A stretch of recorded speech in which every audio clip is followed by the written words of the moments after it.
What's up, folks? How you doing? This story had been marinating for a little bit, and thought it would get bigger, but apparently, it's not, and I think it's pretty sick. I don't know exactly what happened here. The uh, the Walker County, Alabama Sheriff's Department released a statement, said that this man was conscious and alert, responsive when they carried him out of the jail. And later on, a video came out that was taken by a person who works in the jail, who was subsequently fired for releasing this video. And it doesn't show consciousness or alert activity or responsiveness or anything like that. The claims were that he was possibly strapped into a restraint chair and put into the freezer for punishment. There's no, can't prove that. Hopefully there's, they'll get some testimony or whatever. But you can see on screen now, I mean, this guy is, he's pretty messed up. Now, he was in jail for about 2 weeks before, prior to this. So it's not like he came in this way. He was there for a while. Reportedly, they kept him in a dry cell, which is just a cell with a drain in it, nothing else. And he was naked the whole time. He's obviously got mental issues. I mean, when they arrested him, he took a shot at the police. He was having a mental episode. He had spray painted his face black. This guy is messed up. There's no two ways around it. He needs to be in some facility, whether it be a jail facility or a mental health facility, whatever. That's open for debate. But the fact is that when you're in police custody or sheriff's custody, they have a responsibility to your health. The jail should have climate controls. No other prisoner froze to death, but apparently, this man died of hypothermia. That's what the coroner said, or medical examiner said. And when they got him to the hospital, his core temperature was 72 degrees. So he's not responsive as far as anybody can see. He's not alert. So I'm going to assume he was dead already when they got him into the vehicle here.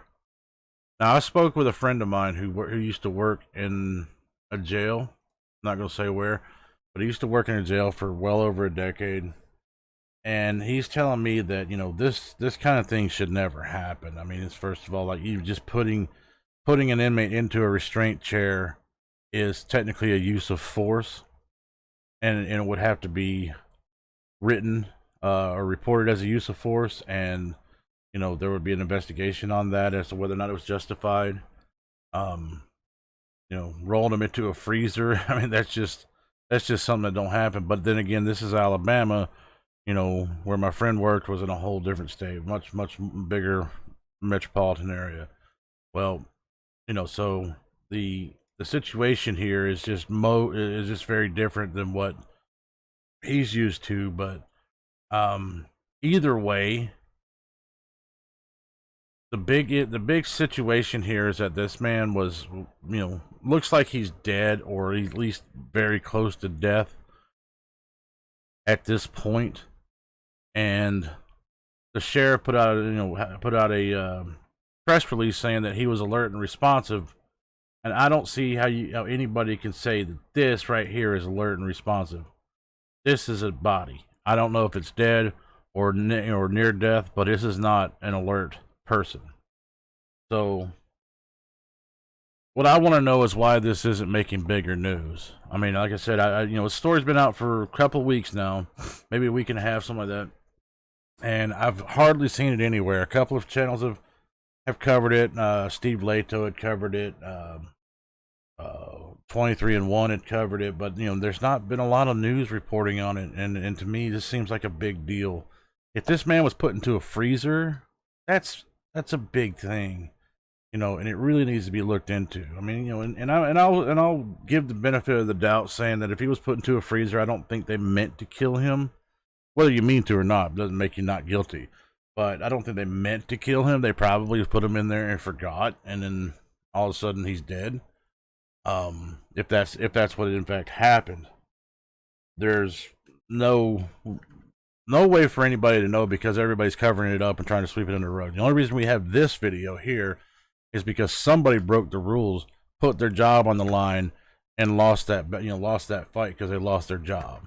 But thank God for her because she brought this to light. But unfortunately, it cost her job. I hope somebody finds her and reaches out to her and does something right by her because this is the kind of thing we need. We don't need this culture of secrecy in the government where this kind of stuff happens and it gets swept under the rug and we're supposed to just believe a press release from a sheriff. I mean, it's unfortunate that we cannot trust anybody in our government. I don't care if it's the dog catcher all the way to the president today. We just can't trust anybody in our government. We've been lied to, and it's been exposed so much. And this is just another example of it. And I don't know how much more the people have to deal with before they're going to say enough is enough. But aside from that, just like I said, this should be a bigger story, and it's not. And I don't know why, because defund the police and all this other stuff. I mean, it was a big deal a couple of years ago, and I don't think it's died down that much. Yet here we are, another instance of someone just dying in custody, and this is much more egregious than a lot of the other ones. The on-scene deaths and whatnot, George Floyd and Philando Castile and a couple of these other people.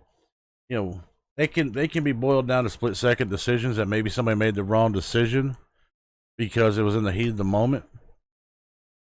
However you want to look at it. But this right here, man, I've been here for 2 weeks. 2 weeks, and they still made some boneheaded decision. Somebody made a boneheaded decision, and this man died because of it.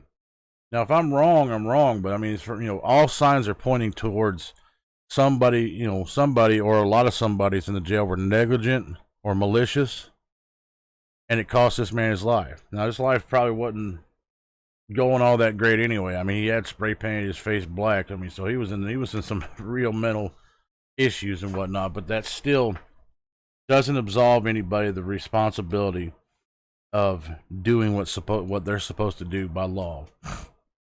And when you're in custody, when you're in a jail facility, it is their responsibility to see to your welfare. And that's not what happened here. Anyway,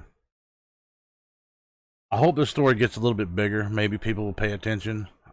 My audience isn't big enough to really make that happen, but like and subscribe and share this video with people. Maybe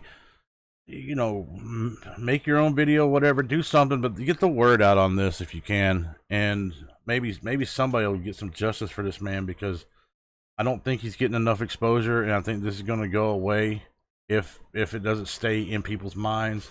And I think this man's family deserves a little bit of justice for what happened to him. So I'll cut it off here. See you later. Let me know in the comments what you think. Like and subscribe, and take it easy.